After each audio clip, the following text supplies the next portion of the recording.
마태복음 16장 1절에서 4절까지 말씀 우리 다 함께 합독하겠습니다. 바리새인과 사두개인들이 와서 예수를 시험하여 하늘로부터 오는 표적이 보이기를 청하니 예수께서 대답하여 이르시되 너희가 저녁에 하늘이 붉으면 날이 좋겠다 하고 아침에 하늘이 붉고 흐리면 오늘은 날이 굳겠다 하나니 너희는 날씨를 분별할 줄 알면서 시대의 표적은 분별할 수 없느냐. 악하고 음란한 세대가 표적을 구하나 요나의 표적밖에는 보여줄 표적이 없느니라 하시고 그들을 떠나가시니라. 아멘. 한번 따라하시기 바랍니다. 본질과 비본질을 분별하는 사람. 오늘 말씀의 제목입니다. 본질과 비본질을 분별하는 사람. 악하고 음란한 세대가 표적을 구한다. 오늘 본문 내용은 그거예요. 우리가 살고 있는 시대가 악하고 음란한 시대가 맞아요. 그래서 진정으로 추구해야 될 영적인 추구가 없다라는 거예요. 그러니까 육적으로 추구하는 것들이 대부분이라는 거죠. 육에 이끌림 받는 삶을 대부분 산다라는 거예요. 근데 신앙생활이라는 것 자체는 이미 영적인 것을 토대로 하고 그 이후에 세워지는 거거든요. 근데 많은 사람들이 전부 다 육적인 것들을 바라보고 육적인 토대 안에서 세워지기 때문에 악하고 음란한 세대가 표적을 구하듯이 하나님의 앞에 지금 오늘 성경에 얘기하는 이 표적은 영적인 걸 얘기하는 게 아니에요. 육적인 표적을 구하는 걸 얘기하는 거예요. 그래서 우리도 신앙생활하면서 하나님 앞에 육적인 표적을 구할 때가 있다는 거죠. 내 육체적인 만족을 줄 수 있는 어떤 응답을 달라는 거죠. 내 육적인 이 토대에 세워진 나의 삶을 위해서 하나님이 뭔가 표적을 보여달라는 거예요. 주님은 그것을 악하고 음란한 세대라 그러는 거예요. 왜 신앙생활을 하면서도 믿음 생활하면서도 왜 하나님의 표적을 자꾸 구하고 뭔가 하나님의 사인이야. 내 육적인 만족을 위한 사인을 왜 구하냐. 그 이유가 뭐냐면 영적인 분별력이 없어서 그래요. 어느 게 영적인 거고 어느 게 육적인 거고 어떤 때 내가 영적인 것으로 봐야 되고 이거는 육적인 것을 봐야 되고 그걸 분별하는 시각이 있어야 되는데 그 시각이 없으니까 표적을 구하고 있는 거예요. 계속 하나님께 사인만을 구하고 있는 거예요. 이미 우리가 분별할 수 있는 거거든요. 이미. 쉽게 얘기하면 예수님을 한번 육적인 눈으로만 보자고요. 그냥 갈릴리 총구석에서요. 말 구유에서 태어났어요. 마구간에서 태어났다고요. 일반적인 사람이 어디 마구간에서 태어나요. 목수의 아들로 자라다 목수의 일을 하던 분이에요. 평생 가난하게 살다가요. 그냥 아내도 없고 자식도 없고 그러다가 십자가에 흉악한 처형을 당해서 죽은 사람이에요. 그게 육적인 눈으로 보는 거예요. 그분이 온 인류를 구원한다. 그걸 누가 믿겠냐고요. 그거를. 그죠? 아니 그런 인생을 소개하면서 온 백성을 구원한다 그러면 그걸 누가 믿겠냐고. 근데 우리가 뭐죠? 영적인 눈, 영적 분별력이 있으니까 예수 그리스도를 우리가 볼 수 있는 거잖아요. 이게 아주 단순한 이치라는 거예요. 단순한. 근데 그리스도는 우리의 구원자이심을 알면서 왜 삶은 자꾸 육적인 눈으로 보니까 영적인 것과 분별을 못하는 거죠. 그러니까 늘 그 가운데서 우리가 분별력 없는 가운데 힘든 어떤 신앙생활을 하게 된다는 거죠. 그러니까는 신앙생활을 하는데 육적인 토대에 의해서 우리가 대부분 표적을 구하는 게 뭐냐면 축복이에요. 내가 하나님 믿으면서 하나님 믿음 생활 이렇게 열심히 하고 기도하고 헌신하고 그럼 하나님 뭔가 축복의 사인을 주셔야 되지 않습니까? 그러잖아요. 근데 영적 분별력이 있어야 축복을 누리는 줄 믿으시기 바랍니다. 한번 따라하시기 바랍니다. 영적 분별력이 있어야 진정한 축복을 누린다. 이게 진짜 표적이에요. 진짜 표적은요. 내 안에 아브라함과 같은 축복이 있어야 되는 거예요. 뭐냐면 하나님이 아브라함을 부르시잖아요. 구원을 위해서요.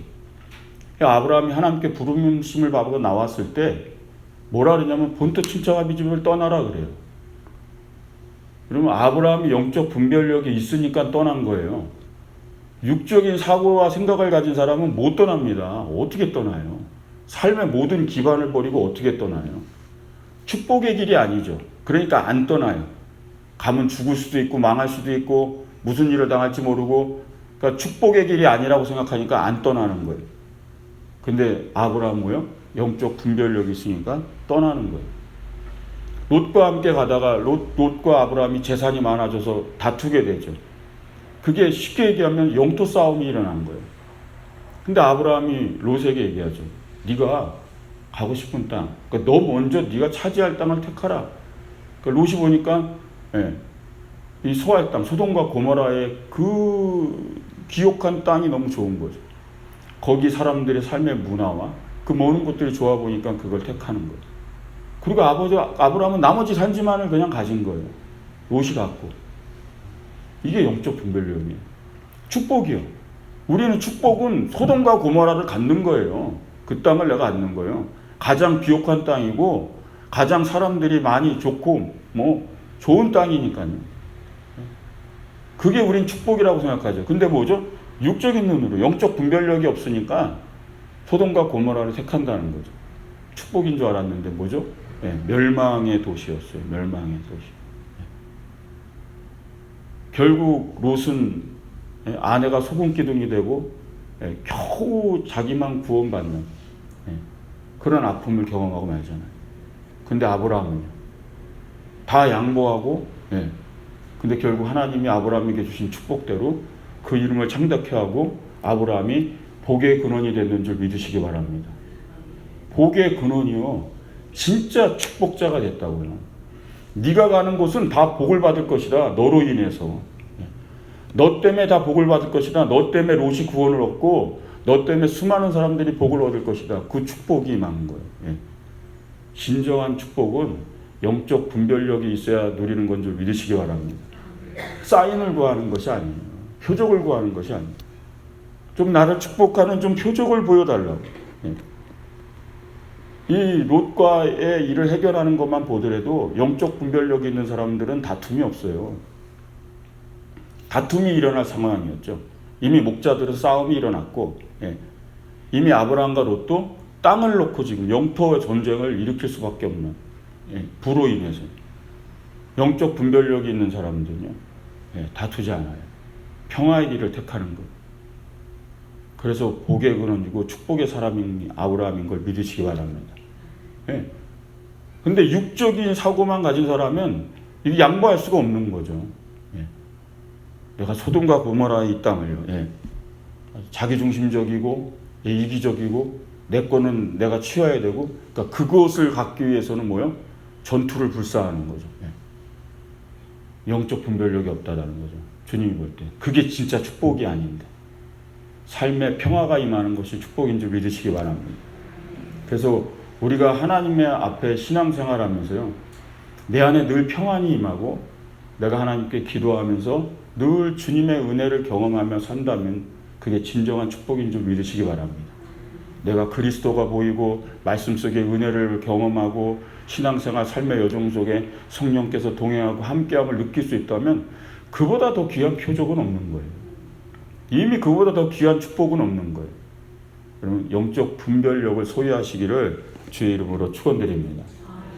두 번째 따라 하시기 바랍니다. 삶의 우선순위를 분별하라.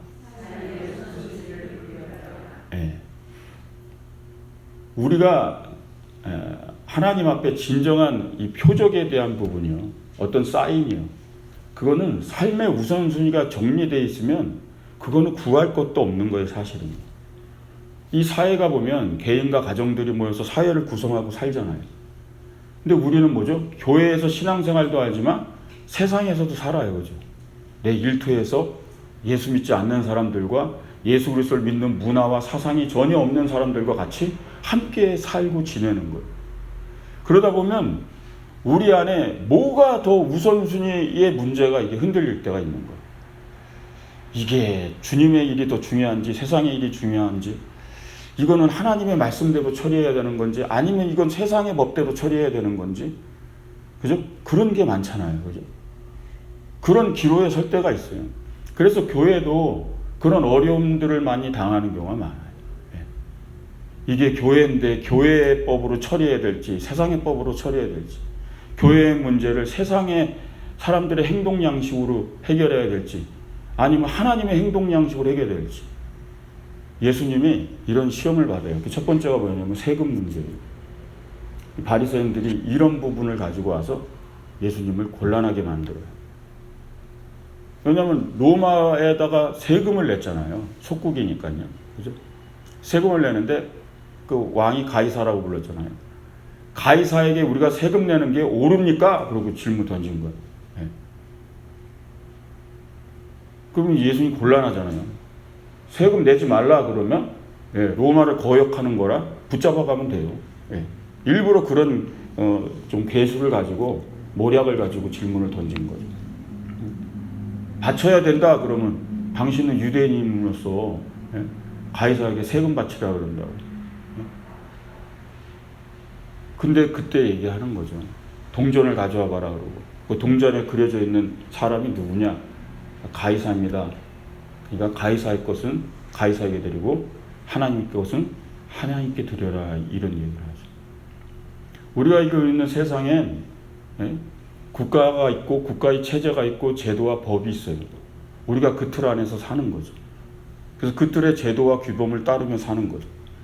그리고 우리가 하나님을 믿으며 하나님의 법과 제도를 따라 살아가는 거죠. 그 도리를 다 해야 되는 걸 믿으시기 바랍니다. 문제는 우선순위의 문제인 거예요. 우선순위의 문제. 주님이 계속 이런 곤란한 질문을 던질 때마다 피하시는 거예요. 잡을 수가 없는 거예요. 그랬더니 또 성전세를 내는 걸 가지고 또 물어요. 성전에 들어갈 때 반세겔씩 내야 돼요. 성전세가 있어요. 유대인들이라면 다 내는 세금이에요. 근데 성전에 들어갈 때 예수님도 성전세를 내잖아요. 그러니까 이 사람들이 묻는 거예요. 당신이 하나님의 아들이라며 왜 세금을 내냐? 그잖아요. 성전의 주인이 세금을 내요, 안 내요? 안 내죠. 하나님의 아들인데 성전세를 내고 왜 들어오냐 이거예요. 당신이 하나님의 아들이면 성전세를 낼 이유가 없지 않냐. 이 곤란에 빠지게 하는 거죠. 또 그런 질문들만 던지는 거예요. 그랬더니 예수님이 베드로에게 묻죠. 임금이 세금을 아들에게 받냐 백성에게 받냐 하고 물어요. 당연히 백성들에게 받지 임금이 자기 아들한테 세금 받는 사람이 없어요. 안 받죠. 근데 저들이 오해하지 않도록 세금을 내게 하라. 그래서 물고기 배를 갈라서 그 세를 낸 거예요. 잡아서. 예수님의 이런 일화들이 뭐냐면 우리가 살고 있는 삶의 자리에서 하나님의 사람으로 살아가며 하나님을 섬기는 삶의 테두리와 세상 속에서 살아가는 세상의 테두리가 이게 부딪힐 때예요. 어느 게 더 중요하냐? 어느 걸 따라야 되냐? 그것이 교차될 때. 그런데 마지막 율법사의 질문에서 주님이 그것을 결론을 내버렸죠. 주님이 이것도 중요하고 이것도 중요하다. 우리는 하나님의 법도 따라야 되고 세상의 법도 따라야 된다. 다 그렇게 나오니까 율법사가 뭘 질문하냐면 계명 중에 어느 계명이 가장 큽니까? 이렇게 물어요. 계명 중에. 그랬더니 첫째는 하나님을 내 마음과 몸과 힘을 다하여 정성을 다하여 사랑하라 하신 것이고 둘째는 그와 같이 내 이웃을 내 몸과 같이 사랑하는 것이다. 완전히 결론을 내버리셨어요. 첫째가 하나님을 사랑하는 것이고 둘째가 내 이웃을 사랑하는 것이다. 우선순위. 우리의 삶의 자리에 이것이 정립되지 않으면요. 신앙인들은 늘 혼란스럽게 살아가게 돼요. 먼저 하나님의 나라와 의를 구하라 말씀하신 그 뜻을 이해하시기 바랍니다. 믿음 생활한다라는 것은 세상 속에 살지만 그것이 우선은 아니에요. 우리가 모든 것이 항상 하나님의 법이 우선되어져야 되고 하나님 말씀이 우선되어야 되고 하나님께 드려지는 모든 것들이 삶의 우선의 자리에 있을 때 그게 질서가 체계가 온전히 신앙생활이 잡혀짐을 믿으시기 바랍니다. 그러니까 그거를 못 잡으면 신앙인들은 계속 혼돈인 거예요. 계속 혼란스러운 거예요. 일을 하면서도 내가 지금 이게 제대로 사는 건가? 바쁘게 사는 것 같은 건데 내가 이 교회에서 헌신을 하는 것 하고 있지만 제대로 하는 건가? 계속 혼란이 오는 거예요. 그러면 이 우선순위를 정립하시기를 주의 이름으로 축원드립니다. 그래서 먼저 그의 나라와 의를 구하는 거예요. 교회도 마찬가지예요. 교회도 이런 우선순위를 잊어버리면요, 엉뚱한 데 힘을 써요, 교회가. 하나님의 나라를 구하고 복음을 전하고 주님께 예배하고 주님께 영광 돌리는 곳이 이 교회예요. 근데 힘을 딴 데다 쓰기 시작하는 거예요. 세상 일에 힘을 쓰고, 엉뚱한 데 에너지를 쓰고, 그 삶의 우선순위가 바뀌면 그때부터 혼란이 일어나고 원칙이 흔들려 버리는 거죠. 진리의 표적이라는 것은요, 다른 어떤 사인에 있는 것이 아니에요. 나의 신앙생활에 온전한 질서가 서게 되면 사실 하나님의 특별한 사인과 표적은 필요도 없는 거예요, 사실. 이미 내가 주님의 나라와 의를 구하고 있기 때문에, 이미 주님을 예배하는 것을, 주님을 찬양하는 것을, 주님께 헌신하는 것을, 그걸 가장 먼저 최우선에 두기 때문에 이미 그 질서가 있는 사람은 표적이 필요 없는 걸 믿으시기 바랍니다. 그 악하고 음란한 세대가 그래서 표적을 구한다 이렇게 얘기하십니다. 뭐요? 삶의 우선순위가 뒤집히는 사람들이 늘 표적을 구한다라는 거죠. 내 삶의 자리에 축복을, 내 삶의 자리에 하나님의 역사를. 마지막으로 따라하시기 바랍니다. 본질과 비본질을 분별하여 진리의 표적을 나타내라. 우리가 나타낼 수 있는 표적이요, 그리스도인들이, 그거는요, 본질과 비본질을 이제 구별해내는 거예요. 본질. 그럼 본질과 비본질은 이런 거예요. 우리가 육체를 가지고 있잖아요, 그죠? 예? 우리가 여기에 이 몸을 가지고 살아요. 예. 근데 육체가 본질이 아니에요. 그 속에 영이 본질인 줄 믿으시기 바랍니다. 예. 우리 안에 있는 영이 본질이죠. 그러니까 육을 위해 사는 사람들은 비본질을 추구하는 거예요. 내 육체적 만족, 내 눈에 보기 좋은 것, 내 모든 오감에, 내가 느낄 수 있는 모든 것에 좋은 것을 추구하고. 근데 영의 본질을 추구하는 사람은 내 속에 영이 원하는 것들을 추구하기 시작한다는 거죠. 그래서 삶이 다르고 본질을 추구하는 사람들은 그가 삶에 나타내는 일들이 달라진다는 거예요. 지식이 있고 지혜가 있어요. 그럼 본질은 지식이 아니라 지혜예요. 그러니까 지식과 지혜를 혼동하는 사람들이 많이 있어요. 많은 사람들이 지식을 추구하죠. 그래서 막 공부하는 거예요. 막 엄청나게 공부하고 막 머리에 넣고 막, 그래서 지식이 많으면. 근데 그건 비본질을 추구하는 거예요. 지혜는 하나님께로부터 오는 건 줄 믿으시기 바랍니다. 지혜가 있어야 지식도 움직여지는 거예요. 지혜가 없는 지식은요, 그것은 힘이 없는 거죠. 영이 없는 육체가 무슨 힘이 있어요. 그래서 본질과 비본질을 먼저 구별할 수 있어야 되는 거예요. 그럼 많은 사람들은 또 물질을 본질인 줄 알아요. 그러니까 물질을 추구하는 거죠. 근데 물질이 본질이 아니라 사람에게 있어야 될 진짜 본질은요, 물질이 아니라 사랑인 줄 믿으시기 바랍니다. 그런데 희한하게 사람들이 본질을 추구하냐고요. 사랑을 추구하냐고요. 사랑을 추구하기보단 자꾸 물질적으로 가는 거죠. 비본질로 향해 가는 거죠. 그래서 우리의 삶이, 그 성도의 삶에 진리를 표적으로 나타내지 못한다는 거예요. 하나님의 진리요. 하나님의 진리는 본질을 추구하는 사람이 나타내는 표적인 걸 믿으시기 바랍니다. 예. 그래서 사랑을 추구해야 되는 게 맞아요. 그게 본질이에요. 인간이 사랑 없이 어떻게 살겠냐고요. 그래서 주님께서 가장 큰 계명 뭐죠? 하나님을 사랑하라. 두 번째도 이웃을 사랑하라. 사랑이에요. 그게 본질이라는 거예요, 본질. 우리가 지켜야 될 계명이, 그건 이유가 뭐냐면 사랑이 본질이기 때문이에요. 근데 많은 현대인들이요, 이 본질을 다 버리고 살아요. 부부가 사랑하지 않아요. 부모 자녀도 사랑하지 않아요. 사랑하죠. 근데 사랑한다는 전제만 있지 삶에서 사랑을 하질 않는 거예요. 사랑. 교감하는 건 없는 거예요. 당신과 내가 부부니까 당연히 사랑하지. 너와 내가 부모 자식 관계니까 당연히 사랑하지. 우리가 성도 안에 교우니까 교우 안에서 우리가 당연히 사랑하는 거지. 그냥 명제만 있는 거지. 진짜 삶의 사랑이 없는 거예요. 그러니까 본질이 자꾸 사라진 삶. 가정에서도 본질이, 교회에서도 본질이 사라지고, 이 사회 구조에서도 본질이 자꾸 사라지고, 비본질만 잔뜩 추구하기 시작하니까 뭐죠? 사람들이 힘든 거죠. 신앙생활하면서 정말 중요한 것은요, 사랑의 본질을 찾는 건 줄 믿으시기 바랍니다. 주님이 이 세대의 표적이 뭐라 그랬어요? 요나의 표적이라 그랬죠? 오늘 본문에 읽은 요나의 표적이 뭐예요? 십자가에 달려 죽으시고 3일 만에 부활한 주님의 그리스도의 부활의 표적을 얘기하는 거예요. 내가 이 시대에 줄 표적은 너희를 위해 죽고 다시 살아나는, 너희를 위해 목숨을 바치는 사랑밖에 없다라는 거예요. 주님이 우리에게 주신 표적이 사랑인 걸 믿으시기 바랍니다. 이 십자가가 사랑의 표적이잖아요.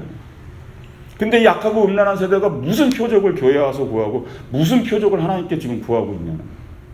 왜 축복을, 왜 내 아들에게 역사를, 내 가정에 왜 이런 일들을, 왜 내 교회에 응답을 안 하시고 내 삶에 하나님 함께 하신다면 이런저런 저런 수많은 표적들을 구하고 있다.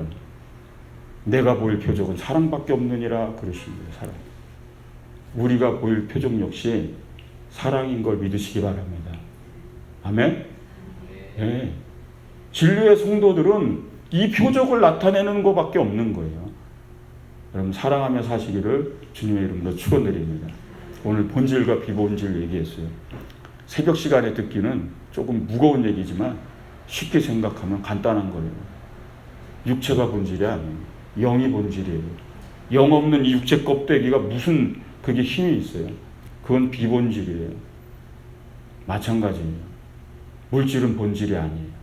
사랑이 본질이에요. 인간이 모으고 인간이 추구하고 쌓고 가져야 할 것은 물질이 아니라 사랑인 줄 믿으시기 바랍니다. 사랑을 누려야 되는 거예요. 사랑을 함께 해야 돼요. 네, 오늘 말씀을 생각하시면서 그런 본질과 비본질, 그런 그것을 분별할 수 있는, 오늘 분별할 수 있는 그 영의 세계에 눈을 뜨게 달라고 기도하시기 바랍니다. 영적 분별력이 있어야 돼요. 아브라함처럼. 그래서 진짜 축복이 뭔지 알아야 되고요. 진짜 하나님의 표적이 뭔지 알아야 되고, 그 영적 분별력을 오늘도 주님이 우리 안에 풍성히 부어줄 줄로 믿습니다. 기도하겠습니다.